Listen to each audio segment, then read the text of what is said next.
Bienvenue dans cette vidéo sur la varicelle. Clément est un enfant de 5 ans. C'est l'aîné d'une fratrie de 2 enfants. Les parents de Clément sont immunisés. En revanche, sa sœur Zoé, 3 ans, n'a pas encore eu la varicelle. Clément est en bonne santé et n'est pas suivi pour une pathologie particulière. La maman de Clément, Virginie, se présente à l'officine avec une ordonnance rédigée par son médecin généraliste pour traiter son fils. Elle explique à la pharmacienne qu'après 2 jours de fièvre à 38 degrés, il a présenté une éruption cutanée hier soir. Au départ, des taches cutanées rosées planes ont commencé à apparaître. Ensuite, ces taches se sont transformées rapidement en boutons remplis d'un liquide transparent.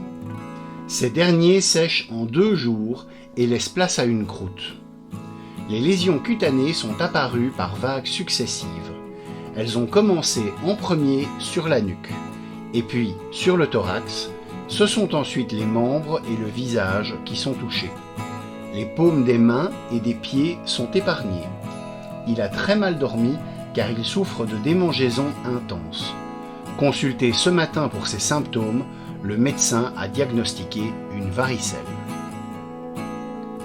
La varicelle est une maladie éruptive causée par le virus de la varicelle et du zona, le VZV, appartenant au groupe des herpès virus.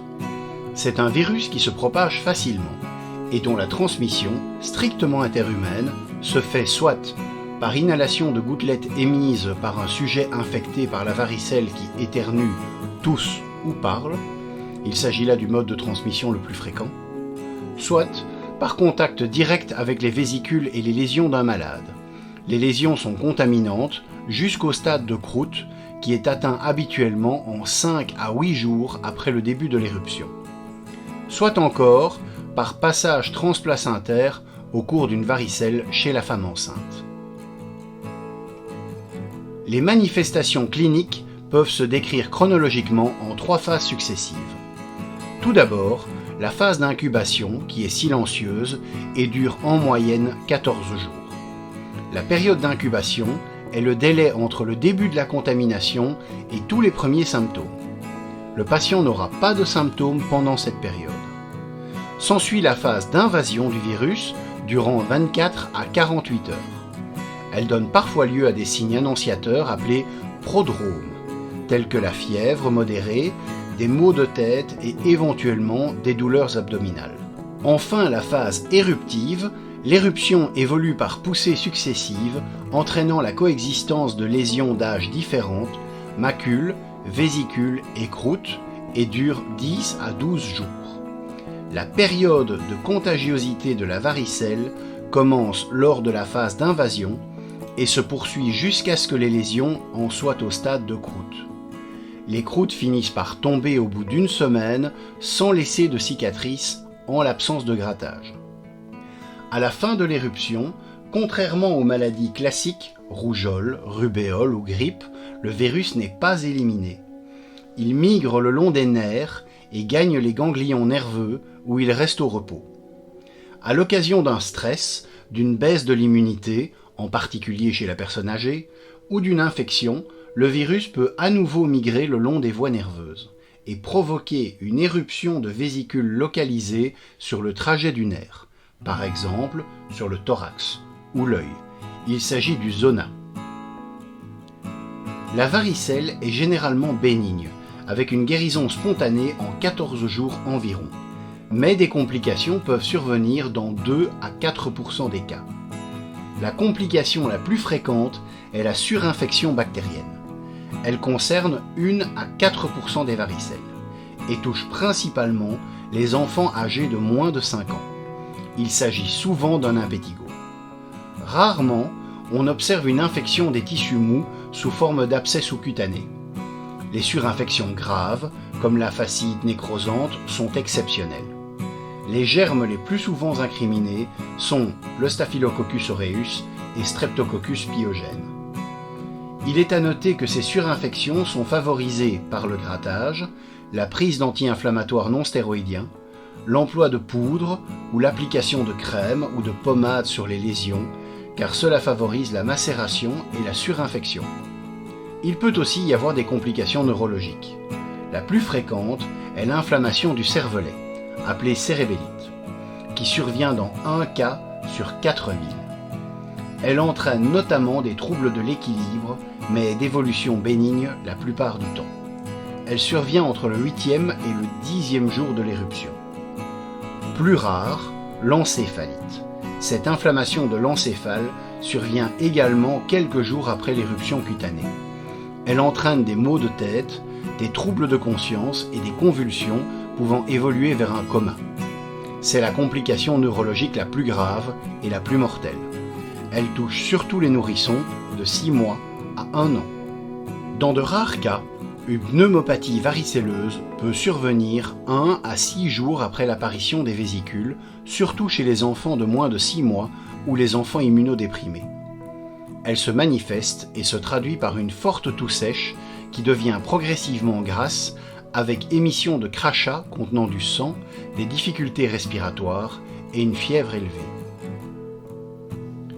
Le dafalgan sirop contient comme principe actif le paracétamol, un analgésique et antipyrétique d'action centrale et périphérique. Le diaceptyle est une solution aqueuse contenant 0,2% de digluconate de chlorhexidine. Ce principe actif est un antiseptique local bactéricide à large spectre, efficace sur les germes Gram+, à moindre degré sur les Gram- et fongicide sur Candida albicans. Dépourvu d'alcool et incolore, ce produit convient à tous les patients, quel que soit leur âge. La chlorhexidine peut parfois provoquer une allergie locale de type eczéma de contact. Desloratadine sirop. Le principe actif d'Aerius est la desloratadine. Il s'agit d'un antihistaminique anti-allergique de seconde génération d'action prolongée. Dans la majorité des cas, la desloratadine ne provoque pas ou peu de somnolence, contrairement aux antihistaminiques plus anciens. Après administration orale, la desloratadine bloque sélectivement les récepteurs histaminiques H1 périphériques car elle ne diffuse pas dans le système nerveux central. Oui, comme préconisé par les recommandations officielles, la prise en charge de la varicelle dans sa forme bénigne chez un enfant immunocompétent ne nécessite pas de traitement spécifique, un traitement symptomatique suffit. Le traitement symptomatique est basé sur l'utilisation d'un antiseptique, type chlorhexidine, pour désinfecter les lésions et éviter la surinfection cutanée. La prescription d'antihistaminiques qui luttent contre les démangeaisons qui altèrent souvent le sommeil et provoquent des lésions de grattage susceptibles de se surinfecter, la prescription d'un antipyrétique pour soulager la fièvre si elle dépasse 38,5. La stratégie thérapeutique en cas de varicelle ou de suspicion de la maladie préconise l'usage du paracétamol comme antipyrétique. Il peut être utilisé en toute sécurité à la posologie de 60 mg par kilo par jour, soit 15 mg par kilo par prise, à 3 ou 4 prises par jour. L'administration d'anti-inflammatoires non stéroïdiens est formellement déconseillée lors d'une varicelle, car ils sont suspectés d'augmenter le risque de surinfection cutanée grave, fasciite nécrosante, abcès, etc.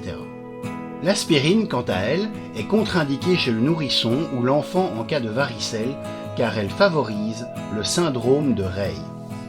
Il s'agit d'une maladie caractérisée par une inflammation et un gonflement du cerveau, ainsi qu'un dysfonctionnement et une perte de fonction du foie.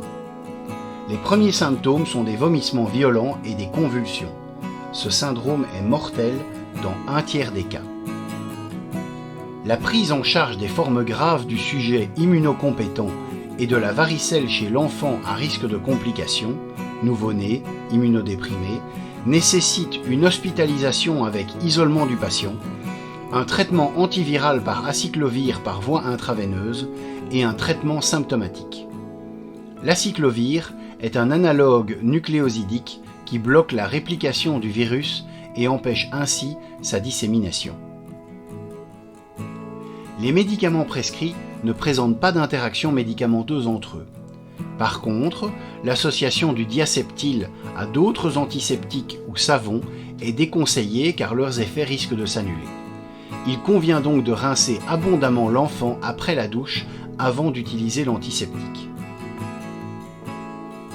On devra rassurer la maman de Clément sur le caractère bénin et fréquent de la maladie. En effet, elle est contractée par 90% des enfants avant l'âge de 10 ans, et la maladie est plutôt bénigne durant l'enfance, ce qui n'est pas forcément le cas une fois adulte. Une varicelle contractée à l'âge adulte présente des symptômes beaucoup plus marqués, fièvre élevée, éruption profuse, et comporte un risque plus important de complications, pulmonaires notamment. Pour les enfants entre 4 et 15 ans, c'est l'âge où la varicelle est la moins grave. De plus, une fois que l'enfant aura passé ce cap, il sera immunisé en grandissant et ne risquera plus de l'avoir. Un second épisode de varicelle au cours de la vie est rare et s'observe plutôt chez les patients immunodéprimés. Anxieuse, la maman de Clément nous explique que son enfant doit partir en voyage scolaire à la fin de la semaine prochaine et se demande s'il pourra participer. Clément est contagieux tant que des vésicules apparaissent. Elles ne formeront des croûtes que 5 à 7 jours plus tard. Il ne sera plus contagieux lorsque toutes les vésicules seront au stade de croûte. La guérison survenant le plus souvent en 10 à 15 jours. Oui, il devrait pouvoir partir. Le pharmacien devra ensuite expliquer à la mère du petit patient de quelle façon administrer les médicaments prescrits. Pour le paracétamol, une dose kilo toutes les 6 heures. On conseillera à la maman de bien noter les heures auxquelles le médicament a été administré. L'administration par voie orale s'effectuera à l'aide d'une pipette graduée en fonction du poids de l'enfant. Il suffira de tirer le piston de la seringue graduée jusqu'à la graduation correspondant au poids de l'enfant. Il est très important de rappeler aux parents que seule la pipette fournie dans le conditionnement doit être utilisée pour administrer le médicament. En cas d'impossibilité d'administration par voie orale, la voie rectale est possible, mais son absorption sera plus lente. Pour la desloratadine EG en sirop, la posologie pour un enfant de 5 ans est de 2,5 ml par jour en une seule prise. La prise doit s'effectuer à heure régulière et pendant un repas en cas de troubles digestifs, douleurs au ventre ou diarrhée. La desloratadine est parfois à l'origine d'insomnie ou de fièvre chez les enfants. Le flacon ouvert doit être conservé 2 mois au maximum pour éviter toute contamination. La prise de l'antihistaminique ne doit être envisagée qu'en présence des démangeaisons. On parle de fièvre lorsque la température centrale est supérieure ou égale à 38 degrés Celsius en prise rectale, qui est la méthode la plus fiable. Il est recommandé de traiter une fièvre lorsqu'elle est supérieure à 38,5, dans le but d'améliorer le confort de l'enfant et diminuer de possibles complications liées à celle-ci. Une hyperthermie peut favoriser une déshydratation, cette dernière pouvant entraîner des convulsions fébriles. En cas de varicelle, le paracétamol est l'unique antipyrétique pouvant être utilisé en toute sécurité. L'aspirine et les anti-inflammatoires non stéroïdiens sont des molécules à proscrire au cours de la varicelle. En cas de varicelle, la fièvre est généralement discrète. Et il n'est pas nécessaire de la traiter systématiquement si elle reste inférieure à 38,5. En effet, la fièvre est un mécanisme de défense. Elle ne doit pas être automatiquement traitée. Seules les mesures physiques suffisent. On conseillera aux parents de découvrir l'enfant. La chambre de celui-ci ne doit pas être surchauffée, la température doit y être comprise entre 18 et 20 degrés et être régulièrement aérée. Enfin, les parents doivent prévenir la déshydratation et donc proposer très souvent à l'enfant de boire. Une fièvre élevée doit faire suspecter une surinfection bactérienne. Une surveillance régulière de la fièvre peut être mise en place pour s'assurer que la température n'augmente pas. En cas d'infection avérée, en plus du traitement symptomatique, le médecin mettra en place une antibiothérapie orale à la fois contre le staphylocoque et le streptocoque. L'amoxicilline acide clavulanique est généralement utilisée en première intention. La durée du traitement est de 5 à 7 jours. Sur les boutons à désinfecter, à l'aide d'une compresse stérile, badigeonnez la solution aqueuse de diaseptyle matin et soir. Pour assécher les lésions suintantes et ainsi accélérer la cicatrisation, on peut conseiller à la maman une lotion asséchante Cythélium du laboratoire Aderma à appliquer à l'aide d'une compresse type Cotopats ou d'un coton-tige sur les lésions 2 fois par jour après désinfection avec la chlorhexidine. Les silicates de magnésium contenus dans cette suspension aqueuse lui confèrent sa propriété asséchante. L'excès d'avoine Realba et l'oxyde de zinc permettent d'apaiser et de protéger la peau. Quand les lésions sont toutes sèches, il est nécessaire d'utiliser une crème réparatrice corporelle, voire un baume qui sera encore plus nourrissant, comme par exemple le Cicaplast Baume B5 La Roche-Posay. Pour apaiser le purite, de l'eau thermale peut être conseillée pour ses propriétés apaisantes et anti-irritantes. Pour éviter les cicatrices dues aux lésions de grattage, il faut s'assurer de la propreté des ongles et les couper courts, voire mettre des gants. Après résolution de l'éruption, il faut éviter d'exposer les cicatrices de varicelle au soleil, car elles risquent de marquer définitivement. L'été qui suit la varicelle, t-shirt à manches longues, chapeau de soleil, crème solaire d'indice élevé et éviction du soleil aux heures les plus chaudes sont de rigueur. Attention, il est important de bien dire aux parents d'éviter l'utilisation de l'éosine qui n'est aujourd'hui plus recommandée. L'éosine colore la peau en rouge vif et cette coloration reste quelques jours sur la peau. À cause de celle-ci, il est très difficile de voir s'il y a une surinfection des boutons. C'est pour cela qu'on ne la conseille plus. De plus, elle est dotée d'un faible pouvoir antiseptique. Il en est de même pour le talc. Celui-ci est soupçonné de favoriser la surinfection des lésions cutanées en raison de son caractère occlusif et de retarder le diagnostic des lésions surinfectées qui seraient masquées par le produit. Concernant l'hygiène, on conseillera à la maman de privilégier une douche plutôt qu'un bain. Les bains favorisent la macération, retardent la formation des croûtes et augmentent le risque de cicatrices. Pour ce faire, on conseillera l'utilisation de pain dermatologique, un savon surgras, en privilégiant les formules contre les démangeaisons et les irritations. L'eau de la douche doit être tiède, car la température élevée favorise les démangeaisons. À la sortie du bain, les parents devront tamponner la peau de l'enfant pour le sécher et non le frotter pour éviter d'arracher les croûtes. Une nouvelle consultation est nécessaire si l'enfant présente des signes suivants.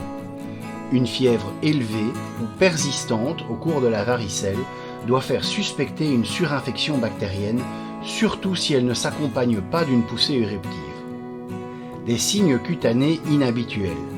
Des lésions deviennent inflammatoires, impétinisées, où les vésicules se remplissent de sang ou de pus. Une toux ou des difficultés à respirer, des signes d'atteinte neurologique, troubles de l'équilibre, confusion, convulsions. Dans ce cas, il s'agit d'une urgence médicale. Si Zoé n'a jamais contracté la varicelle, elle pourra développer la maladie dans les 14 jours, sans doute dans une forme plus intense qu'il faudra surveiller puisque, pour les enfants entre 1 et 4 ans, les risques de complications sont encore élevés. Cette vidéo sur la varicelle se termine. Merci de l'avoir suivie et nous vous donnons rendez-vous dans notre prochaine vidéo. Merci et à bientôt.